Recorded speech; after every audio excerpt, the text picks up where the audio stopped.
Dr. Michael Johnson thought he knew exactly what kind of patient walked through the emergency room doors that Thursday afternoon, another elderly complainer seeking attention for minor ailments, while real emergencies waited.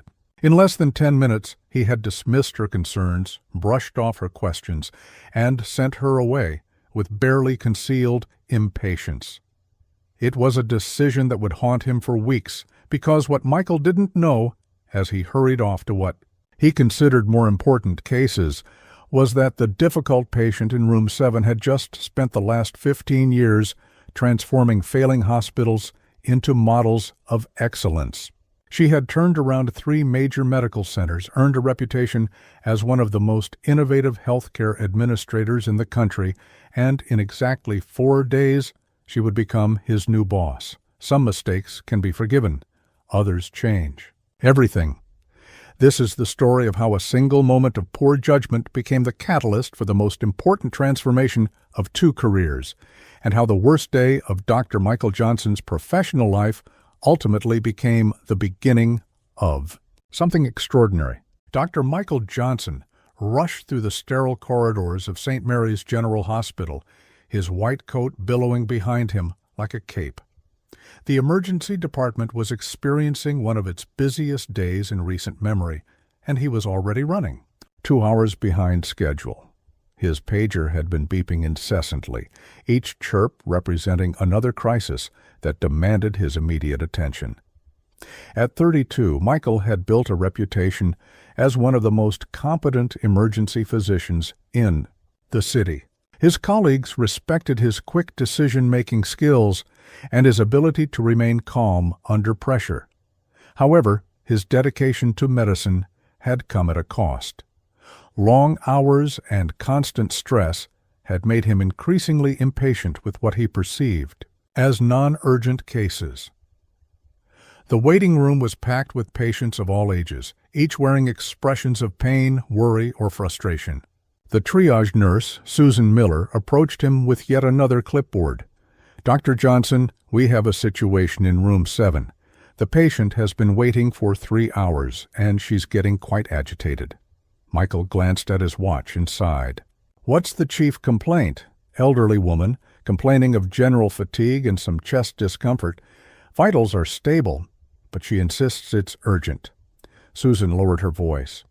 "She's been quite demanding, asking to speak with the hospital administration about the wait times."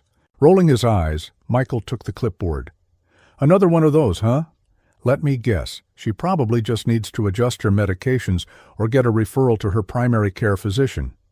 As he walked toward room 7, Michael's mind was already racing ahead to the more critical cases, waiting for his attention.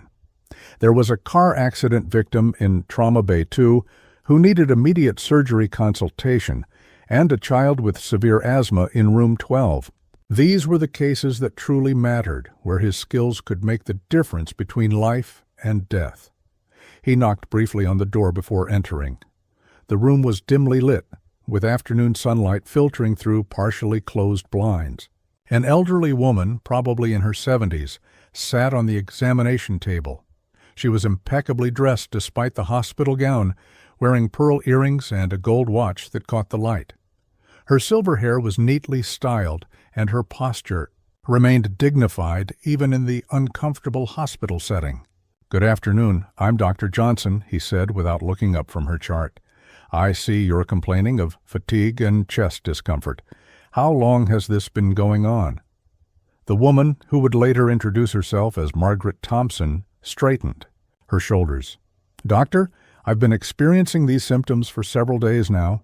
The chest pain is different from anything I've felt before, and I'm concerned it might be cardiac-related. I have a family history of heart disease." Michael finally looked up, but his expression remained impatient. "Ma'am, I understand your concern, but your vital signs are completely normal. Your EKG shows no abnormalities, and your blood work came back fine. What you're describing sounds like typical age-related fatigue, possibly combined with some anxiety about being in the hospital." Margaret's eyes flashed with something Michael couldn't quite identify. "Doctor, I appreciate your assessment, but I know my body. This isn't anxiety, and it's certainly not typical fatigue. I've been an active person my entire life, and this sudden onset of symptoms is concerning." The pager on Michael's hip began beeping again, this time with the urgent code that meant a trauma was coming in. He glanced at it, and then back at Margaret, his patience wearing thin. "Mrs." He glanced at the chart. "Thompson, I understand you're worried, but I have several critical patients who need immediate attention. Your symptoms don't indicate any emergency condition. I'd recommend you follow up with your primary care physician next week." "But doctor, what if this is something serious? Shouldn't we run more tests?" Margaret's voice remained calm, but there was an underlying firmness that suggested she wasn't used to being dismissed. Michael was already moving toward the door. "Ma'am, I've been doing this for 8 years. I know the difference between a real emergency and general concerns. You're stable, your tests are normal, and frankly, the emergency department isn't the place for routine checkups. Please schedule an appointment with your regular doctor." As he reached for the door handle, Margaret spoke again. "Dr. Johnson, may I ask how long you've been working at St. Mary's?" The question struck him as odd, but he answered anyway. 3 years. Look, Mrs. Thompson, I really need to attend to other patients. The discharge nurse will be in shortly with your paperwork." "And you enjoy working here?" Margaret asked, her tone neutral but attentive. Michael paused, his hand still on the door handle. There was something in her question that made him look back at her more carefully.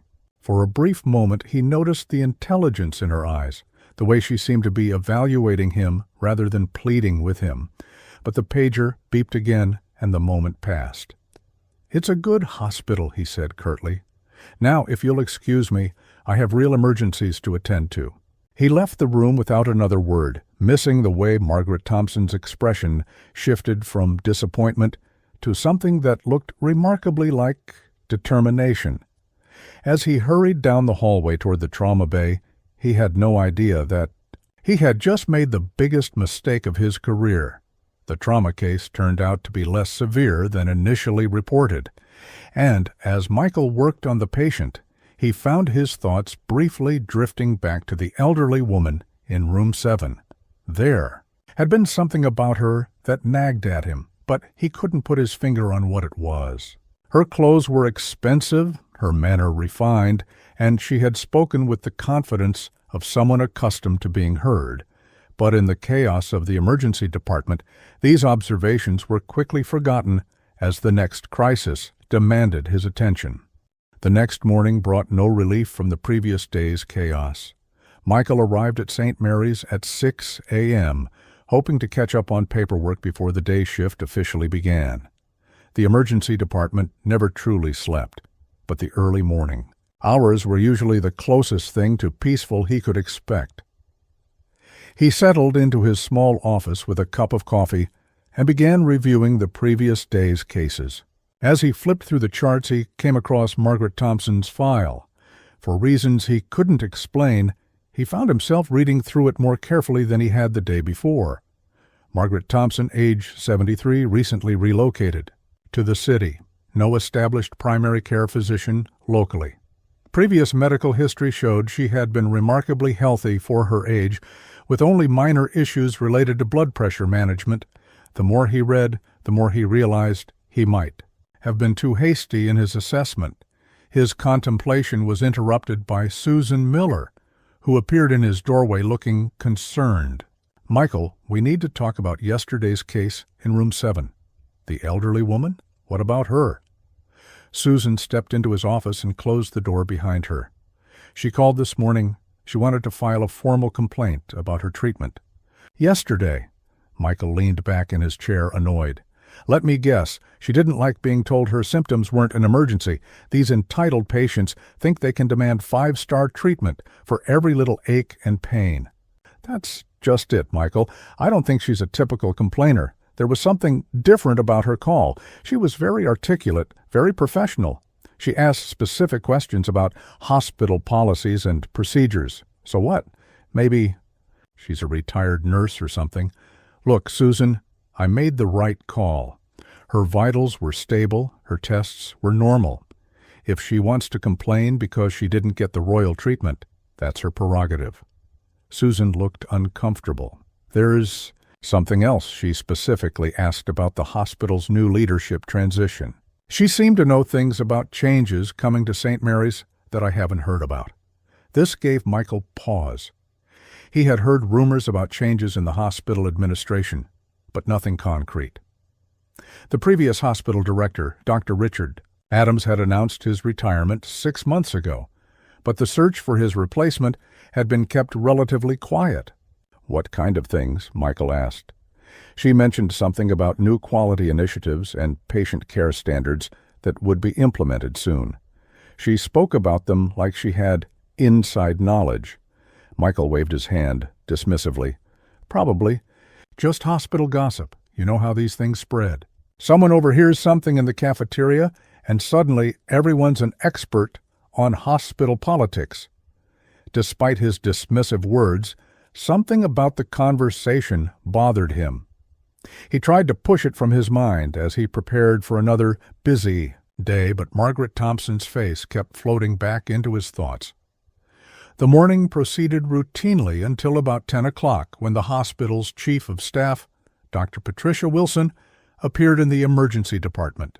This was unusual, as Dr. Wilson rarely ventured down from her administrative offices unless there was a serious problem.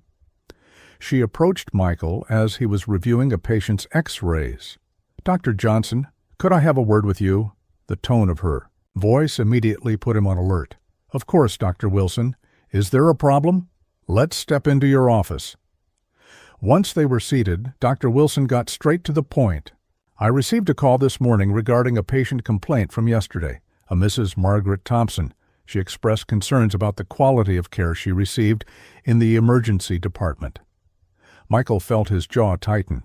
"Dr. Wilson, I can assure you that Mrs. Thompson received appropriate care. Her presenting symptoms were nonspecific, her vital signs were stable, and all her tests came back normal. I made the correct clinical decision." Dr. Wilson nodded slowly.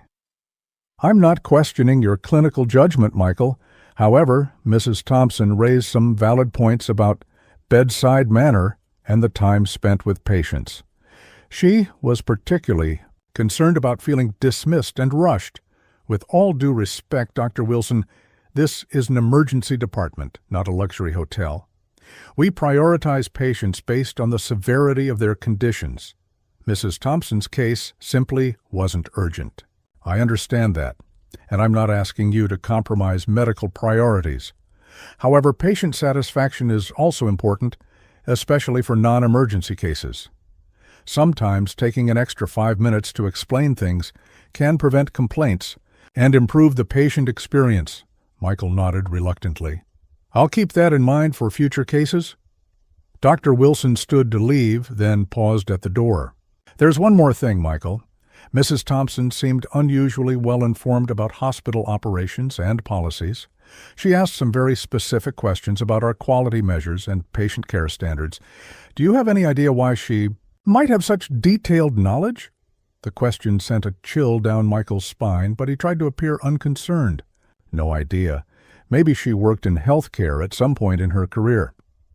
After Dr. Wilson left, Michael found it difficult to concentrate on his patients. The nagging feeling that he had missed something important about Margaret Thompson grew stronger throughout the day. He replayed their interaction in his mind, trying to remember the details of their conversation. There had been something about the way she carried herself, the confidence in her voice, when she questioned his assessment. And those questions she had asked about his time at the hospital and whether he enjoyed working there, they seemed less like small talk and more like an evaluation. As the day wore on, Michael heard whispers among the nursing staff about upcoming changes in hospital administration. Someone mentioned that the new director would be starting soon, but no one seemed to know exactly when or who it would be. The rumors only added to his growing unease about the previous day's encounter. By the end of his shift, Michael had convinced himself that he was overthinking the situation. Margaret Thompson was just another difficult patient, and he had handled the case appropriately. Whatever complaint she had filed would be reviewed and dismissed, and life would go on as usual. He had no way of knowing that, at that very moment, Margaret Thompson was sitting in the hospital boardroom, being briefed on her new role as the director of St. Mary's General Hospital. Monday morning arrived with the kind of crisp autumn air that usually energized Michael, but today he felt unusually tired. The weekend had been filled with restless sleep, punctuated by dreams he couldn't quite remember, but that left him feeling unsettled. As he walked through the hospital's main entrance, he noticed more activity than usual in the administrative wing. The emergency department was already bustling with the typical Monday morning influx of patients who had postponed their weekend medical concerns. Michael threw himself into his work, grateful for the distraction from the nagging thoughts about Margaret Thompson that had plagued him all weekend. Around 11 o'clock, the hospital's PA system crackled to life. All department heads and senior staff, please report to the main conference room for an important announcement. All department heads and senior staff to the main conference room. Michael glanced at Susan, who was updating patient charts nearby. Any idea what this is about? She shrugged. Could be the new director announcement.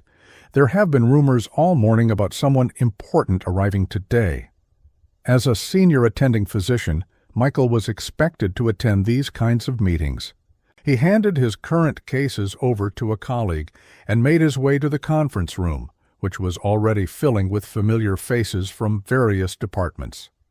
Dr. Patricia Wilson stood at the front of the room, looking more animated than Michael had seen her in months. Beside her stood a figure that made Michael's blood run cold.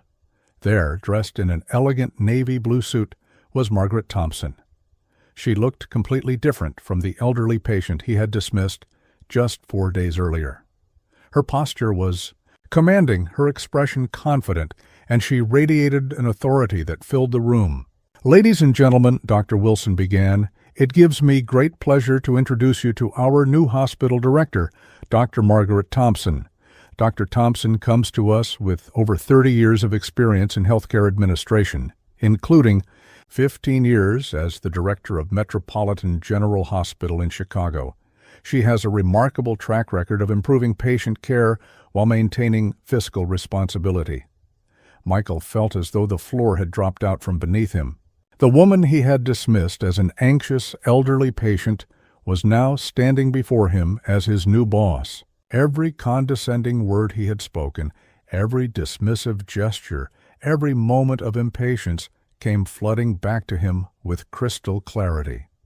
Margaret, Dr. Thompson, began to speak, and her voice carried the same calm confidence he remembered from their encounter, but now it held the unmistakable tone of authority. "Thank you, Dr. Wilson. I'm delighted to be joining the team at St. Mary's. Over the next few weeks, I'll be meeting with each department to discuss our goals and objectives for the coming year." Her eyes swept across the room, and for a brief moment they locked with Michael's. There was no anger in her expression, no hint of retribution, just a professional acknowledgment of his presence. But Michael felt exposed, as if she could see, right through him to his mounting panic. "My primary focus will be on enhancing patient care while improving efficiency," Dr. Thompson continued. "I believe that excellent medical treatment and compassionate patient interaction go hand in hand. We cannot have one without the other." The emphasis on compassionate patient interaction felt like a direct reference to their encounter, though Michael knew she was speaking to the entire room. He tried to maintain his composure, but his hands were beginning to sweat. "I'll also be conducting a comprehensive review of our current practices and procedures," Dr. Thompson said. "This will include observing day-to-day operations, reviewing patient feedback, and meeting one-on-one with key staff members to understand how we can better serve our community." After the meeting concluded, Michael attempted to leave quickly, but Dr. Wilson called out to him. "Michael, could you stay for a moment?" "Dr. Thompson, I'd like you to meet Dr. Michael Johnson, one of our emergency department's senior attending physicians." Michael's heart pounded as he walked toward the front of the room. Margaret Thompson extended her hand with a professional smile. "Dr. Johnson, it's a pleasure to meet you." The handshake was firm and brief. Michael searched her face for any sign of recognition or animosity, but found only polite professionalism. "The pleasure is mine, Dr. Thompson. Welcome to St. Mary's." "Dr. Johnson has been with us for 3 years," Dr. Wilson added. "He's one of our most capable emergency physicians." "I look forward to learning more about the emergency department's operations," Dr. Thompson replied. "Perhaps we could schedule a time to discuss the unique challenges you face in emergency medicine." Michael managed to nod. "Of course, I'd be happy to share my insights whenever convenient for you." As he walked back to the emergency department, Michael's mind raced with questions and fears. Did she recognize him? Was she planning some kind of revenge? Or worse, was she simply going to observe his work and wait for him to make another mistake? The rest of the day passed in a blur of anxiety and forced normalcy.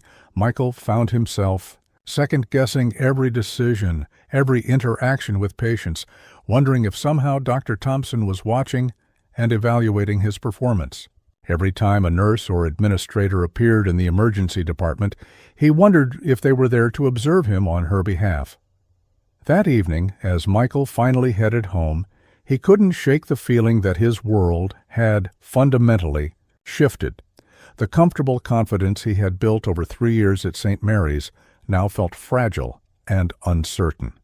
For the first time in his career, he began to question not just his actions, but his entire approach to patient care. As he drove through the city streets, Michael realized that Margaret Thompson's arrival represented more than just a change in hospital leadership.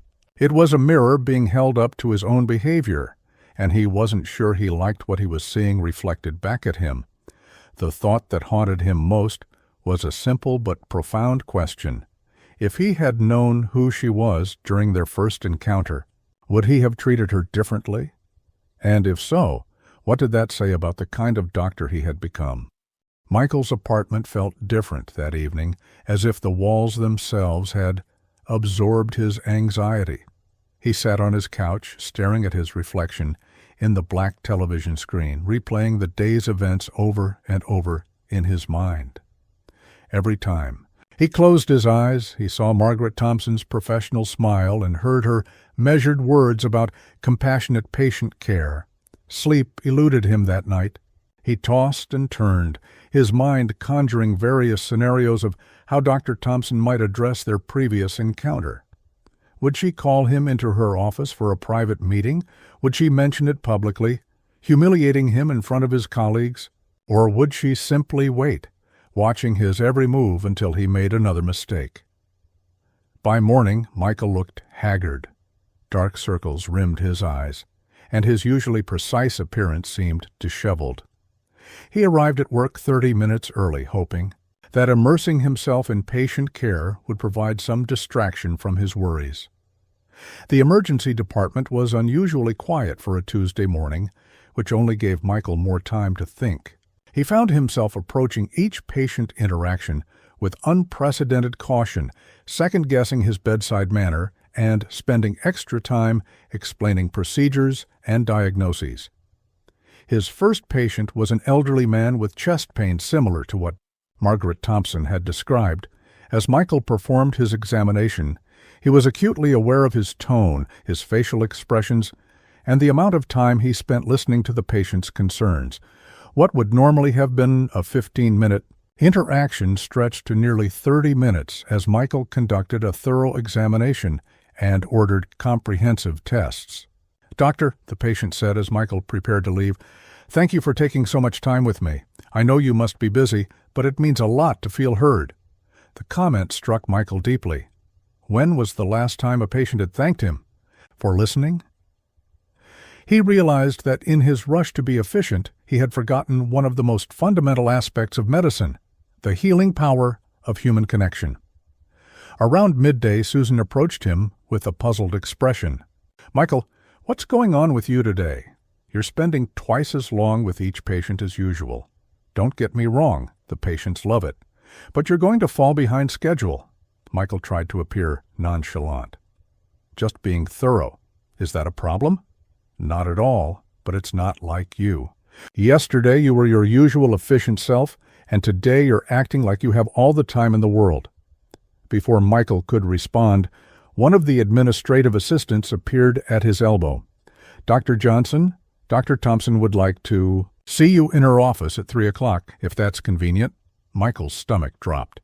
Did she say what it was regarding? Just that she'd like to discuss emergency department operations with you. The next 2 hours passed like a slow-motion nightmare. Michael found it nearly impossible to concentrate on his patients, his mind racing with possible scenarios for the meeting. He considered calling in sick, claiming a family emergency, or even pretending he hadn't received the message, but he knew that would only make things worse. At exactly 3 o'clock, Michael knocked on Dr. Thompson's office door. Her voice called out clearly, "Come in!" The office had been completely transformed from Dr. Adams's tenure, where the previous director had surrounded himself with medical journals and golf trophies. Dr. Thompson's office featured carefully selected artwork, several thriving plants, and shelves lined with books on healthcare management and patient advocacy. Margaret Thompson sat behind her desk, looking every inch the accomplished executive. She wore a charcoal gray suit, and her silver hair was styled in a way that conveyed both professionalism and approachability. When she looked up and smiled, Michael felt momentarily disoriented by the contrast between this composed administrator and the concerned patient he had dismissed just days earlier. "Dr. Johnson, thank you for making time to meet with me. Please, have a seat." Michael settled into the chair across from her desk, trying to project a confidence he didn't feel. "Of course, Dr. Thompson. How can I help you?" "I wanted to discuss the emergency department's current protocols and challenges. As someone who's worked here for 3 years, you have valuable insights into how things operate on a day-to-day basis." For the next 20 minutes, Dr. Thompson asked thoughtful questions about patient flow, staffing challenges, resource allocation, and interdepartmental communication. Her questions were specific and well-informed, demonstrating a deep understanding of hospital operations. Michael found himself relaxing slightly as he realized she was genuinely interested in improving the department's efficiency. "Now," Dr. Thompson said, consulting her notes, "I've been reviewing patient satisfaction scores, and while the emergency department's medical outcomes are excellent, there have been some concerns raised about patient communication and bedside manner." Michael's brief moment of relaxation evaporated. "I see. Are there specific incidents you'd like to discuss?" Dr. Thompson leaned back in her chair, studying him carefully. "Nothing specific, just a general trend that suggests some patients feel rushed or dismissed during their visits. I'm sure you understand that emergency medicine presents unique challenges in balancing efficiency with patient care." "Absolutely," Michael replied, his voice slightly strained. "We see a high volume of patients, and triage is essential for managing resources effectively." "Of course, but I've found that often taking just a few extra minutes to explain a diagnosis or listen to a patient's concerns can significantly improve their experience without substantially impacting efficiency." The conversation felt like a chess match, with each comment carrying multiple layers of meaning. Michael couldn't tell if Dr. Thompson was speaking generally about emergency department practices or specifically about their encounter. Her professional demeanor gave nothing away. "I wonder," Dr. Thompson continued, "if you've ever had experiences where a patient's initial presentation didn't fully capture the complexity of their situation." Michael's mouth went dry. "I think every emergency physician has encountered cases where additional information or follow-up revealed details that weren't apparent during the initial assessment." "Indeed. It's one of the challenges of emergency medicine, making critical decisions with limited information and time constraints." She paused, making another note. How do you handle situations where patients express concerns that don't immediately align with your clinical assessment? The question felt like a trap, but Michael couldn't see how to avoid answering honestly.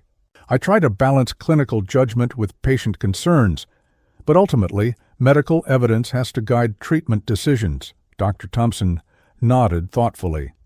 A reasonable approach, though I've found that patient intuition about their own bodies can sometimes provide valuable insights that complement clinical findings. As the meeting continued, Michael began to realize something surprising. Dr. Thompson wasn't interrogating him about their previous encounter. Instead, she seemed to be using it as a case study to understand broader issues within the department. Her questions were probing, but not accusatory, and she appeared genuinely interested in his perspective on improving patient care. When the meeting concluded after 45 minutes, Dr. Thompson stood and extended her hand again. "Thank you for your time and insights, Dr. Johnson. I look forward to working with you to enhance our emergency department's already excellent reputation." As Michael left her office, he felt both relief and confusion. The meeting hadn't gone as badly as he had feared, but he still couldn't shake the feeling that Dr. Thompson was operating on multiple levels simultaneously. She was clearly an astute administrator who understood the complexities of hospital management, but he sensed there was much more happening beneath the surface of their professional interaction. 3 weeks passed since Michael's meeting with Dr. Thompson, and life at St. Mary's had settled into a new rhythm. The new director's presence was felt throughout the hospital, but in subtle ways. Policy changes were implemented gradually, staff meetings became more frequent and focused, and there was a general sense that the institution was being carefully examined and refined. Michael had managed to convince himself that his fears about Dr. Thompson's intentions were overblown. She had treated him professionally during their meeting, and there had been no follow-up discussions about patient satisfaction or bedside manner. Perhaps she had decided to let their initial encounter remain in the past. On a rainy Thursday evening, Michael was leaving the hospital later than usual after dealing with a particularly complex trauma case. The parking garage was nearly empty, and his footsteps echoed in the concrete space as he walked toward his car. He was fumbling with his keys when he heard a voice behind him. "Dr. Johnson?" He turned to see Dr. Thompson approaching from the direction of the elevator. She was carrying a briefcase and looked tired, suggesting she had also been working late. For the first time since their meeting, they were encountering each other outside the formal structure of the hospital hierarchy. "Dr. Thompson," Michael replied, trying to sound casual. "Working late tonight?" "Budget reviews," she said with a slight smile. "Not the most exciting part of the job, but necessary. What about you?" "Multi-vehicle accident came in around 6. 3 patients, all with complex injuries. We just got the last one stabilized and up to surgery." Margaret nodded, her expression becoming more serious. "How did they do?" "All 3 should make full recoveries. It was touch and go for a while, but the team worked beautifully together." Michael surprised himself by how naturally the conversation was flowing. They walked together toward their cars, which happened to be parked near each other. The informal setting seemed to strip away some of the tension that had characterized their previous interactions, Margaret said, stopping beside a silver sedan. "I've been meaning to tell you something, and this seems like an appropriate opportunity." Michael's heart rate quickened. Here it was, the conversation he had been dreading for weeks. Margaret leaned against her car and looked at him directly. "I owe you an apology. I'm sorry?" Michael was certain he had misheard. "When I came to the emergency department that day, I wasn't entirely honest about who I was. I was scheduled to start as director the following Monday, but I wanted to experience the hospital as a patient first. I wanted to understand what our patients go through when they seek care here." Michael stared at her, processing this unexpected revelation. "You were conducting some kind of undercover evaluation?" "Not exactly undercover, but yes. I was evaluating the patient experience. However, I realize now that it wasn't entirely fair to you or the other staff. You were treating me based on the information you had, and I was withholding crucial context. The rain had stopped, but water still dripped from the concrete ceiling above them, creating an oddly intimate atmosphere. In the stark parking garage. "I don't understand," Michael said. "Why are you apologizing to me? I was the one who—" He stopped, unable to finish the sentence. Who what? Who triaged a patient based on clinical presentation? Who prioritized critical cases over non-urgent ones? You did exactly what you were trained to do. Margaret's voice was gentle, but firm. The problem wasn't your clinical judgment, Michael.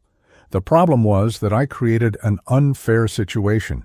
Michael felt a wave of confusion and relief wash over him simultaneously. But I was dismissive. I didn't listen to your concerns carefully enough.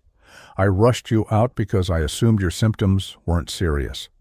Margaret was quiet for a moment, considering her words. You were busy dealing with multiple critical patients and working with limited information. Yes, your bedside manner could have been more patient-centered, but your clinical assessment was actually quite good. My symptoms were vague, my vitals were stable, and my tests were normal. Then why did you file a complaint? I didn't file a complaint about you personally. I raised concerns about systematic issues I observed, wait times, communication protocols, patient education practices. You happened to be the physician I interacted with, but the issues were broader than any individual doctor. Michael leaned against his own car, feeling like he was seeing the situation clearly for the first time in weeks. So you weren't planning some kind of revenge? Margaret laughed, a warm sound that echoed in the parking garage. Revenge? Michael, I'm not a soap opera villain. I'm a hospital administrator trying to improve patient care. If I held grudges against every healthcare provider who had treated me brusquely over the years, I'd never get anything done. But during our meeting, some of your questions seemed so pointed, like you were testing me. I was testing you, but not in the way you thought. I was trying to understand how you think about patient care, what your priorities are, and whether you're capable of growth and adaptation. Those are important qualities in any physician, but especially in emergency medicine. Michael felt a weight lifting from his shoulders that he hadn't even realized he was carrying. And what did you conclude? That you're a skilled physician who cares deeply about your patient's medical outcomes. You make good clinical decisions under pressure, and you're respected by your colleagues. However, I also concluded that you might benefit from remembering that patients are whole people, not just medical problems to be solved. The observation stung because it was accurate. You're right. I've become so focused on efficiency and clinical outcomes that I've lost sight of the human element. It's not uncommon, especially in emergency medicine. The pace and pressure can make it easy to forget that every patient is someone's loved, one coming to us during a vulnerable and frightening time. They stood in comfortable silence for a moment, both lost in their own thoughts. Finally, Michael spoke up. Dr. Thompson, can I ask you something? Margaret. And yes, what is it? When you were lying on that examination table, what were you really feeling? Not as the future hospital director conducting an evaluation, but as a patient. Margaret's expression grew thoughtful. Scared, if I'm being honest. I'd been experiencing symptoms that were genuinely concerning to me. I'm 73 years old.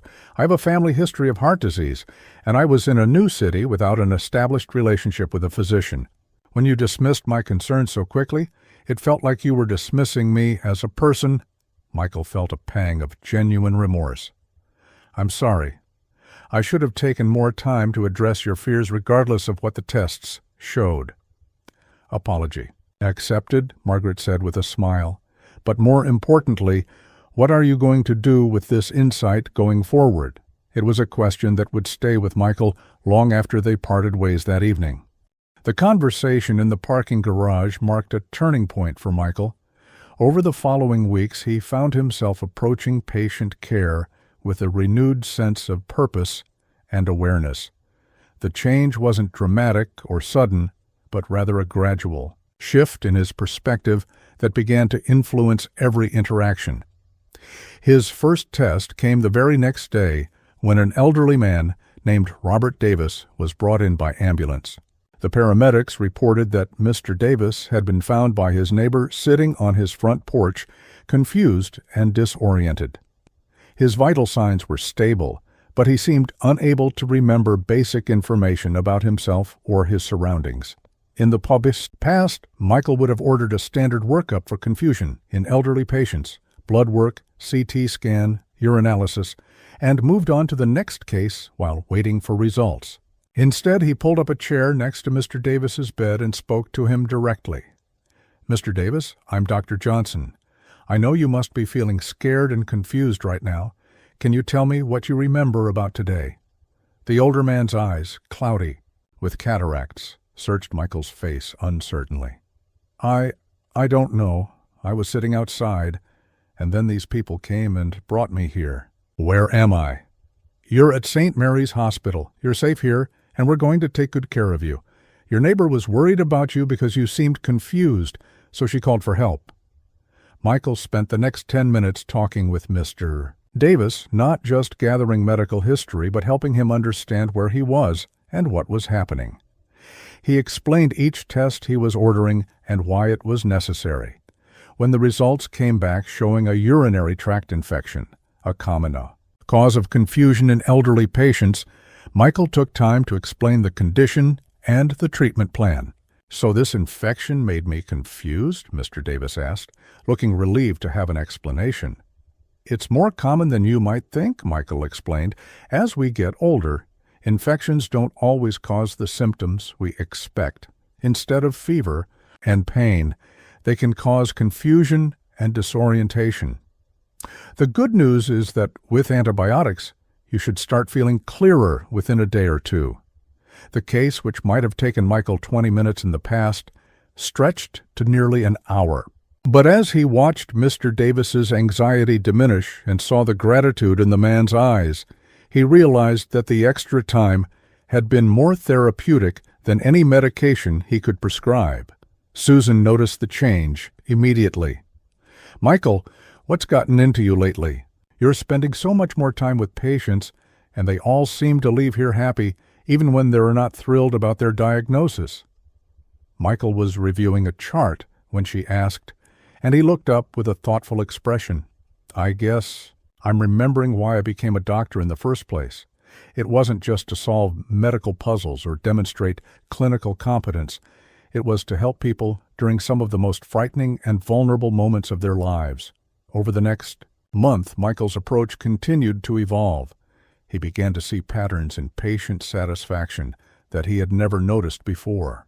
Patients who received clear explanations of their conditions worried less and followed discharge instructions more carefully. Those who felt heard and respected during their visits were more likely to trust medical recommendations and less likely to return with the same concerns. One afternoon, while reviewing patient feedback forms, Michael was surprised to find several positive comments specifically mentioning his name. Dr. Johnson took time to explain everything clearly. He made me feel like my concerns mattered. Even though the emergency room was busy, Dr. Johnson never made me feel rushed. The feedback was both gratifying and humbling. It reminded him of the impact that small changes in approach could have on people's experiences during medical crises. Margaret Thompson had been observing these changes, though Michael wasn't aware of the extent of her attention. She made it a practice to review patient satisfaction scores weekly, and she had noticed the steady improvement in comments related to the emergency department. More specifically, she had noticed the positive feedback mentioning Dr. Johnson by name. During her weekly department head meeting, she brought up the emergency department's improved patient satisfaction scores. "Dr. Wilson, I've noticed some very positive trends in our emergency department feedback. Patient complaints about feeling rushed or dismissed have decreased significantly over the past month." Dr. Wilson smiled. "I've noticed that too. I think Dr. Johnson has been making some adjustments to his patient interaction style." Several nurses have commented on how much more time he's been spending with patients lately. Interesting, Margaret replied, making a note in her file. Change like that doesn't usually happen spontaneously. Has there been any specific training or intervention? Not that I'm aware of. Sometimes physicians just naturally evolve in their practice. Michael's always been clinically excellent, but he seems to have found a better balance between efficiency and patient care. Margaret nodded thoughtfully. She suspected that their parking garage conversation had played a role in Michael's transformation, but she was pleased to see that the change appeared to be genuine and sustained, rather than a temporary reaction to their encounter. That same afternoon, Michael was treating a young mother named Jennifer Smith, who had brought her 4-year-old daughter Emma to the emergency department. Emma had been running a high fever for 2 days, and despite her pediatrician's reassurances that it was likely viral, Jennifer was terrified. "Doctor, she's never been this sick before," Jennifer said, her voice shaking as she held Emma's small hand. "The fever won't break, and she's so listless. What if it's something serious?" Michael examined Emma carefully, noting that while her fever was indeed high, she was alert and responsive. Her physical examination revealed signs consistent with a viral infection, but he understood that telling an anxious mother it's just a virus wouldn't address her deeper fears. "Jennifer, I can see how worried you are, and that's completely understandable. Emma does have a fever, and I know how frightening that can be for a parent."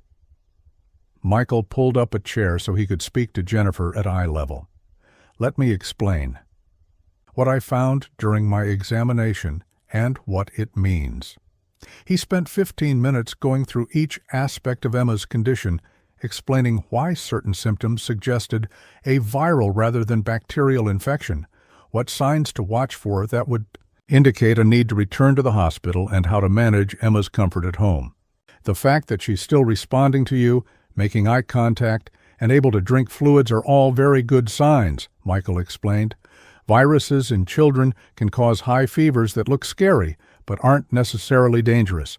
However, I want you to feel confident about caring for her at home, so let me give you specific guidelines about when to bring her back." By the time Jennifer left with Emma, she was still concerned but no longer panicked.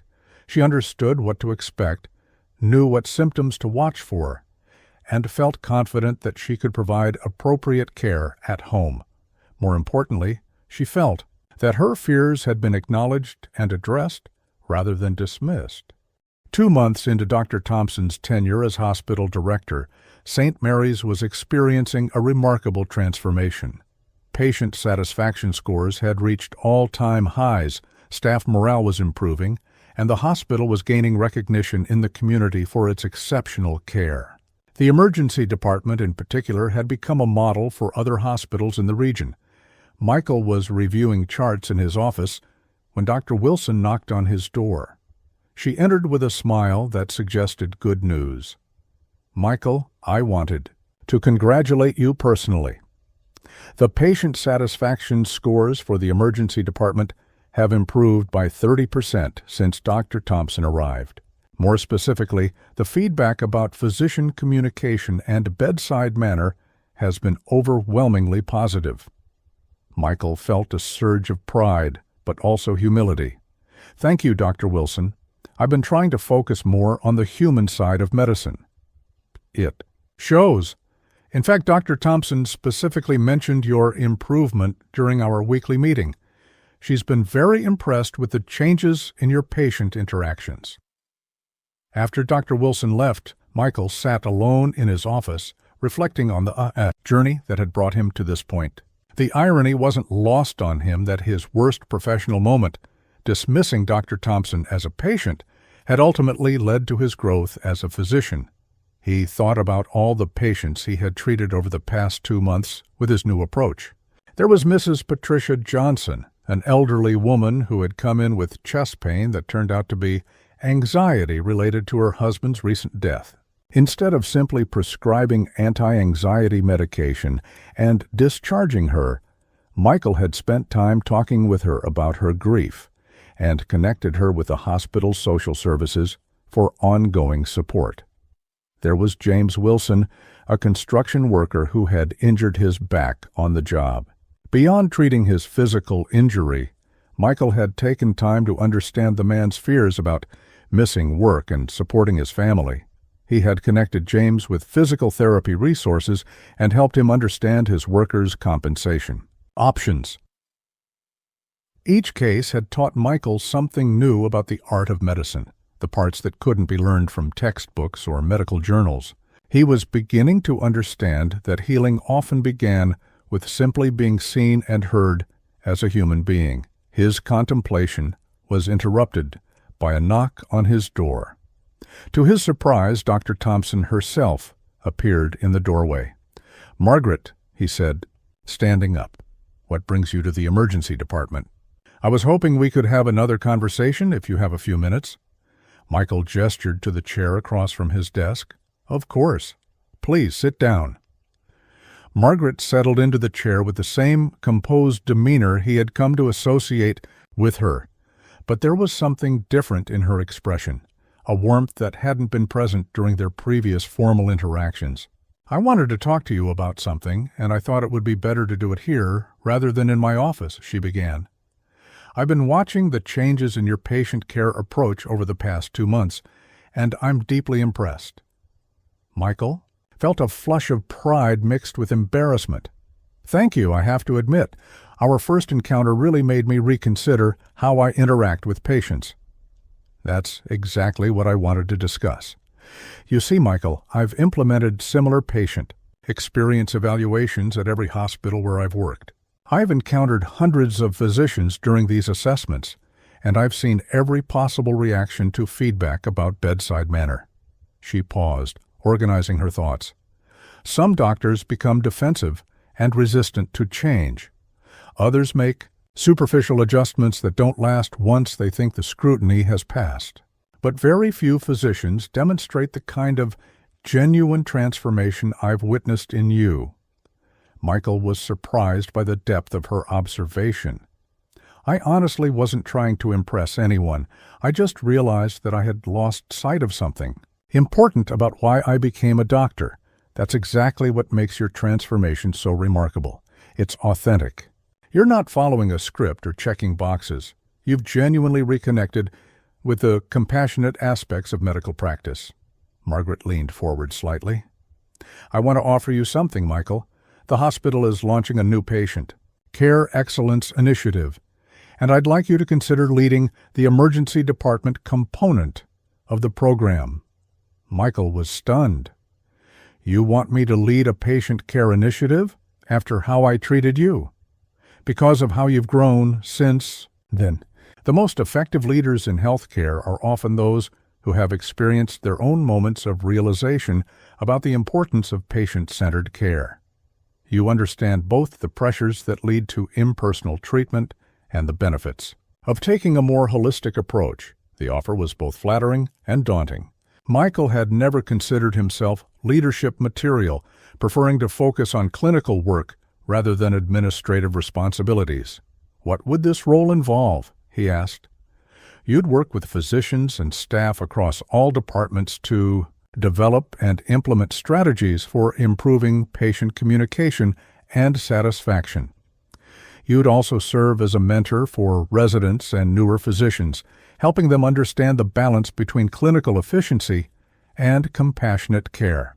Michael was quiet for several minutes, considering the implications of such a role. It would mean less time in direct patient care, but potentially much greater impact on the overall patient experience at St. Mary's. "Can I think about it?" he asked finally. "Of course. Take all the time you need." Margaret stood to leave, then paused at the door. "Michael, I want you to know that I don't see our initial encounter as a failure on your part. I see it as the beginning of an important journey of professional growth. The physician you were that day was competent and dedicated. The physician you've become is something much more special." After she left, Michael sat in his office for a long time, thinking about the unexpected path his career was taking. 6 months ago, He would have scoffed at the idea of leading a patient satisfaction initiative, viewing it as administrative fluff that distracted from real medical work. Now he was beginning to understand that patient satisfaction and medical excellence weren't competing priorities, they were complementary aspects of truly effective healthcare. After a week of careful consideration, Michael accepted Dr. Thompson's offer to lead the Patient Care Excellence Initiative. The decision felt both exciting and terrifying, representing a significant departure from his previous focus on purely clinical work. His new role officially began on a Monday morning in December. Margaret had arranged for him to spend his first week shadowing patient care coordinators in different departments, observing how various specialties approached patient communication and satisfaction. His first stop was the cardiac unit, where he met with Dr. Sarah Davis, the department's most senior cardiologist. Dr. Davis had a reputation for clinical excellence, but also for her exceptional bedside manner with heart patients and their families. The key, Dr. Davis explained as they walked through the cardiac care unit, is understanding that a heart attack or cardiac procedure isn't just a medical event. It's a life-changing experience that affects entire families. When I talk to patients, I'm not just explaining their condition, I'm helping them process what this means for their future. Michael observed as Dr. Davis met with a patient named William Brown, a 58-year-old man who had suffered a mild heart attack 3 days earlier. Rather than simply reviewing his test results and discharge instructions, Dr. Davis sat down and addressed the fear he could see in William's eyes. "William, I know this experience has been frightening for you and your family. Having a heart attack, even a mild one, changes how you think about your health and your mortality.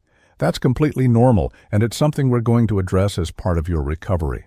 She spent 20 minutes discussing not just his medications and follow-up appointments, but his concerns about returning to work, his fears about having another heart attack, and practical strategies for making lifestyle changes that wouldn't feel overwhelming.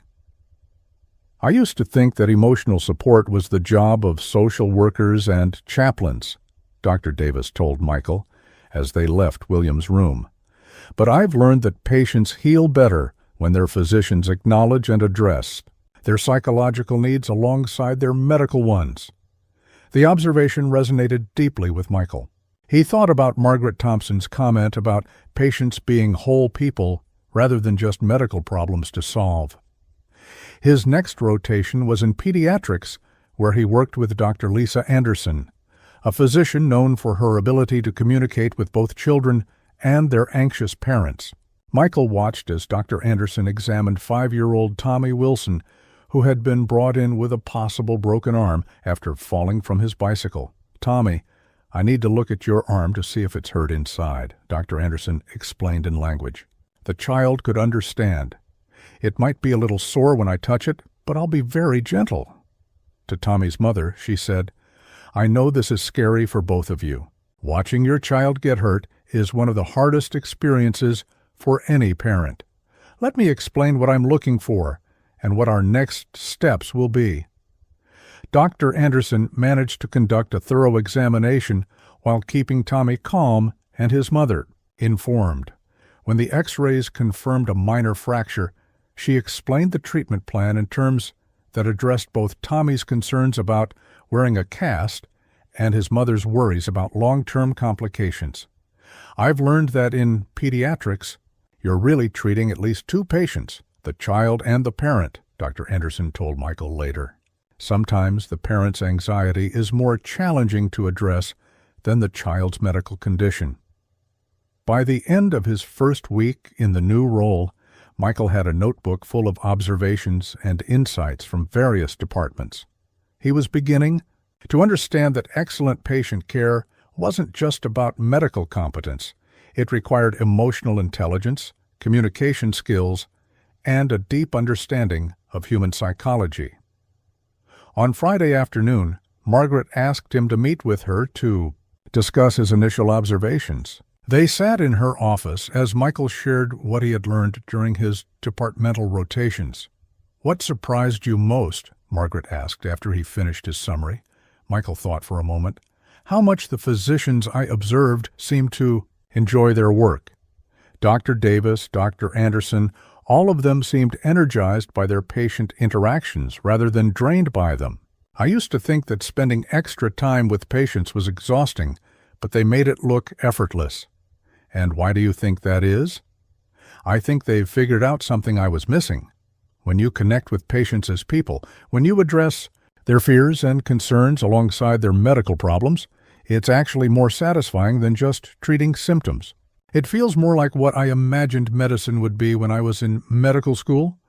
Margaret smiled. That's a profound insight, Michael, and it suggests you're ready for the next phase of this initiative. She handed him a folder containing preliminary plans for the Patient Care Excellence Program. I'd like you to review this and develop a specific strategy for implementing these principles in the emergency department. Think about how to train other physicians and staff, how to measure improvement, and how to maintain these standards even during busy periods. As Michael flipped through the documents, he felt a mixture of excitement and responsibility. The program was comprehensive, addressing everything from communication techniques to environmental factors that influenced patient experience. This is ambitious, he said, looking up at Margaret. The best initiatives usually are, but I have confidence in your ability to make this work. You've demonstrated that meaningful change is possible, even in the high-pressure environment of emergency medicine. That weekend, Michael spent hours reviewing the program materials and developing his implementation strategy. For the first time in years, he felt genuinely excited about a professional challenge that went beyond clinical diagnosis and treatment. He was beginning to understand that his encounter with Margaret Thompson had been more than just a moment of poor judgment. It had been a catalyst for discovering a more fulfilling and effective approach to practicing medicine. January brought the official launch of the Patient Care Excellence Initiative at St. Mary's. Michael found himself in the unfamiliar role of teacher and mentor, working with emergency department staff to implement new patient communication protocols. The first staff meeting was held in the department's small conference room with all the emergency physicians, nurses, and support staff in attendance. Michael stood at the front of the room, feeling nervous about addressing his colleagues in this new capacity. I want to start by acknowledging that everyone in this room is already providing excellent medical care, he began. Our clinical outcomes are outstanding, and our efficiency metrics are among the best in the region. This initiative isn't about fixing something that's broken. It's about building on our strengths to create an even better patient experience. Dr. Amanda Roberts, one of the younger attending physicians, raised her hand. Michael, I have to ask, what prompted this focus on patient satisfaction? I mean, we're an emergency department, not a hotel. Shouldn't our primary concern be saving lives? It was a fair question, and one that Michael had asked himself not long ago. Amanda, 6 months ago, I would have asked the same question, but I've learned that excellent medical care and compassionate patient interaction aren't competing priorities. They actually reinforce each other. He shared some of the insights he had gained during his departmental rotations, describing how physicians in other specialties had managed to maintain clinical excellence while dramatically improving patient satisfaction. The emergency department presents unique challenges, Michael continued. We often see patients at their most vulnerable moments, when they're scared, in pain, or worried about serious illness. A few extra minutes spent addressing their fears and explaining their conditions can have a profound impact on their experience and their health outcomes. Nurse Susan Miller nodded in agreement. I've definitely noticed changes in patient responses when physicians take time to explain things clearly. Patients seem less anxious, and they ask fewer repetitive questions when they understand what's happening. Over the following weeks, Michael worked with each member of the emergency department team to develop personalized approaches to patient communication. With Dr. Roberts, who was naturally empathetic but sometimes struggled with time management, he practiced techniques for efficiently addressing patient concerns while maintaining warmth and connection. With the nursing staff, he developed protocols for keeping patients and families informed about wait times, test results, and next steps in their care. They created simple communication tools that help staff explain common emergency department procedures in patient-friendly language. The changes weren't always easy to implement. During particularly busy shifts, it was tempting to revert to the old patterns of rapid-fire diagnoses and minimal explanation. However, Michael found that his own commitment to the new approach helped motivate the entire team. One evening in February, while Michael was working a particularly challenging shift, a case arrived that would test everything he had learned. An ambulance brought in Dorothy Anderson, an 80-year-old woman who had fallen at home and was experiencing severe hip pain. She was alone, disoriented, and frightened. As Michael examined her, Dorothy kept asking the same questions repeatedly. "Where am I? What happened to me? Where is my daughter?" The repetitive questions were clearly frustrating some of the younger staff members, but Michael recognized the signs of fear and confusion that often accompanied traumatic injuries in elderly patients. Instead of rushing through the examination, Michael sat down beside Dorothy's stretcher and spoke to her calmly. "Dorothy, I'm Dr. Johnson. You're at St. Mary's Hospital. You fell at home and hurt your hip, but you're safe now. We're going to take good care of you." Every few minutes, Dorothy would ask the same questions again, and each time, Michael patiently repeated his explanations.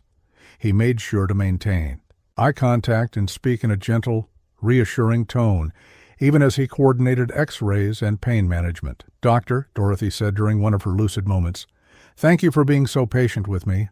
I know I keep asking the same things, but I can't seem to remember the answers." "That's completely understandable, Dorothy. When we're hurt and scared, it's hard for our minds to hold on to information. There's no need to apologize for asking questions." The X-rays revealed a fractured hip that would require surgery. As Michael explained the situation to Dorothy and helped contact her daughter, he realized how much his approach to patient care had evolved. The physician who had dismissed Margaret Thompson would have focused solely on the medical facts and left the emotional support to others. But Michael now understood that addressing Dorothy's fear and confusion was just as important as treating her fracture. Dr. Thompson happened to be making evening rounds when Dorothy was being prepared for surgery. She observed from a distance, as Michael took extra time to ensure Dorothy understood what would happen during her operation and recovery. Later that evening, Margaret approached Michael as he was completing his notes. "I saw you with Mrs. Anderson earlier. That was beautifully handled." Michael looked up, surprised by the compliment. She was scared and confused. It seemed like the least I could do was help her understand what was happening. 6 months ago, would you have approached that case the same way? Michael considered the question honestly. Probably not. I would have focused on getting her stabilized and up to surgery as quickly as possible. I might have seen her repeated questions as an obstacle to efficiency rather than a sign that she needed additional emotional support. Margaret nodded. That kind of self-awareness is rare, Michael. Most people can't objectively assess their own growth, especially when it involves acknowledging previous shortcomings. "I had a good teacher," Michael replied, meeting her gaze directly. "You had good instincts that needed to be awakened. The teaching was just helping you remember what you already knew about the kind of doctor you wanted to be." As Margaret prepared to leave, she turned back to Michael. "There's something I want you to consider. The Patient Care Excellence Initiative has been so successful here that other hospitals in the network are asking about implementing similar programs. Would you be interested in expanding your role to include consulting with other emergency departments?" The offer was both flattering and daunting. It would mean traveling to other hospitals, sharing his experiences, and helping other physicians discover their own paths to more compassionate care. "It's a big decision," Margaret continued, you'd still maintain your clinical responsibilities here, but you'd also have the opportunity to influence patient care on a much broader scale. Michael felt a stirring of excitement about the possibility. Just a year ago, he would have dismissed such an offer as a distraction from real medical work.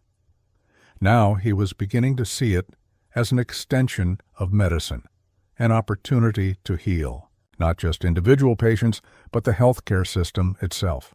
Spring arrived at St. Mary's with a sense of renewal that seemed to permeate every aspect of the hospital.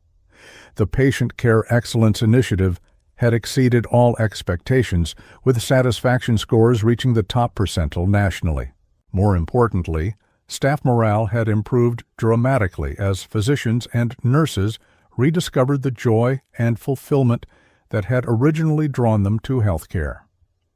Michael had accepted the consulting role, and over the past month he had visited 3 other hospitals to help implement similar patient care programs. Each visit had been both challenging and rewarding, as he worked with physicians who were at various stages of their own journeys toward more compassionate care. On a warm Thursday morning in May, exactly 1 year after his first encounter with Margaret Thompson, Michael was reviewing the emergency department's latest patient satisfaction scores when Susan approached with a familiar expression of concern. Michael, we have a situation in room 7. Elderly patient, been waiting about 2 hours, and she's asking to speak with the hospital administration about the delay. Michael looked up from his paperwork, a smile playing at the corners of his mouth. What's the chief complaint? General fatigue and some chest discomfort. Vitals are stable, but she insists it's urgent. The parallel to his encounter with Margaret Thompson was too obvious to ignore. Michael stood up and straightened his coat. I'll take this one personally. He knocked gently on the door of room 7 before entering. Inside, he found an elderly woman who bore a striking resemblance to how Margaret might have appeared during their first meeting. She was well-dressed despite the hospital gown, and her expression showed a mixture of concern and impatience. "Good morning, I'm Dr. Johnson," he said, pulling up a chair beside her bed. "I understand you've been experiencing some concerning symptoms. I'm sorry you've had to wait so long. I know that waiting when you're worried about your health can feel overwhelming." The woman's expression softened immediately. "Thank you, doctor. I appreciate you acknowledging that. I'm Helen Davis, and I've been having these chest pains and fatigue for about a week now." Michael spent the next 30 minutes conducting a thorough examination while also addressing Helen's fears and concerns. He explained each test he was ordering and why it was necessary, and he made sure she understood that her symptoms were being taken seriously regardless of what the results might show. When the tests came back normal, Michael didn't simply dismiss her concerns. Instead, he sat down and explained the results in detail, discussed possible causes for her symptoms, and provided clear instructions for follow-up care. "Dr. Johnson," Helen said as he prepared to leave, "I can't tell you how much I appreciate the time you've taken with me today. I was beginning to feel like my concerns didn't matter, but you've made me feel heard and cared for." As Michael left room 7, he nearly collided with Margaret Thompson, who was making her weekly rounds through the departments. She looked at him with curiosity. "How did the case in room 7 go?" she asked. "Very well, I think. Mrs. Davis was understandably worried about her symptoms, and while the tests were normal, I wanted to make sure she felt confident about the discharge plan." Margaret's expression was knowing. Room 7, elderly woman with chest pain and fatigue. Michael realized the parallel she was drawing and laughed. "I suppose there's some poetic justice in that. How do you feel about the way you handled it compared to a year ago?" Michael considered the question seriously. Night and day. A year ago, I would have seen Mrs. Davis as an obstacle to efficiency. Today, I saw her as someone who needed both medical evaluation and emotional support. The clinical work was the same, but the human connection made all the difference. They walked together toward the emergency department's main desk, where the afternoon shift was beginning to take over from the morning team. The department was busy, but not chaotic, and There was a sense of calm professionalism that hadn't existed a year earlier. "Michael, I want to share something with you," Margaret said as they paused near his office. "When I took this job, I expected to focus primarily on operational efficiency and financial management. I never anticipated that a patient care initiative would become the cornerstone of my tenure here. But it has." "Absolutely. The improvements we've seen in patient satisfaction have been accompanied by improvements in almost every other metric we track. Staff turnover is down, clinical outcomes have improved, and even our financial performance has benefited from increased patient loyalty and positive community reputation." Michael felt a surge of pride in what they had accomplished together. "It's been an incredible year." "Yes, it has. But I think the most remarkable part has been watching your transformation. You've become not just a better physician, but a leader who's inspiring others to rediscover their own compassion and dedication." As if summoned by their conversation, Dr. Amanda Roberts appeared at Michael's side. She had been one of the most enthusiastic participants in the patient care initiative, and her own bedside manner had improved dramatically over the past year. "Michael, I wanted to thank you for the coaching session we had last week about communicating with anxious families. I used those techniques with a pediatric case yesterday, and it made such a difference for everyone involved." After Amanda left, Margaret turned to Michael with a thoughtful expression. "You know, when I first encountered you as a patient, I saw a skilled physician who had lost touch with the human side of medicine. I never imagined that encounter would lead to such a comprehensive transformation, not just for you, but for this entire institution." Michael reflected on the journey that had brought them to this point. "I think I needed that wake-up call. I had become so focused on clinical efficiency that I forgot medicine is fundamentally about human connection. And now you're helping." Other physicians remember the same thing. As the afternoon continued, Michael found himself thinking about the circular nature of his story. A year ago, his dismissive treatment of an elderly patient had seemed like a minor incident in a busy day. Now that same encounter had led to a complete transformation in his approach to medicine and had opened up opportunities for leadership and growth he never could have imagined. The irony was perfect. In failing to recognize Margaret Thompson's worth as a patient, he had ultimately discovered his own potential as a healer and teacher. The encounter that had initially felt like a career-threatening mistake had become the foundation for the most meaningful work of his professional life. As his shift ended and he prepared to head home, Michael took one last look around the emergencies department. The controlled chaos was the same, but the atmosphere was different. There was more laughter, more patient conversation, and less of the grim efficiency that had characterized the department a year earlier. He realized that Margaret Thompson had given him an unexpected gift, not just a second chance, but an opportunity to become the physician he had always meant to be. And in doing so, she had helped him discover that the most powerful medicine wasn't found in any prescription or procedure, but in the simple act of seeing and treating each patient as a whole human being, deserving of dignity, respect, and compassionate care. The story had come full circle, but it was really just the beginning of a new chapter in Michael's career, one defined not by clinical achievements alone, but by the impact he could have on both patients and fellow healthcare providers through the power of genuine human connection.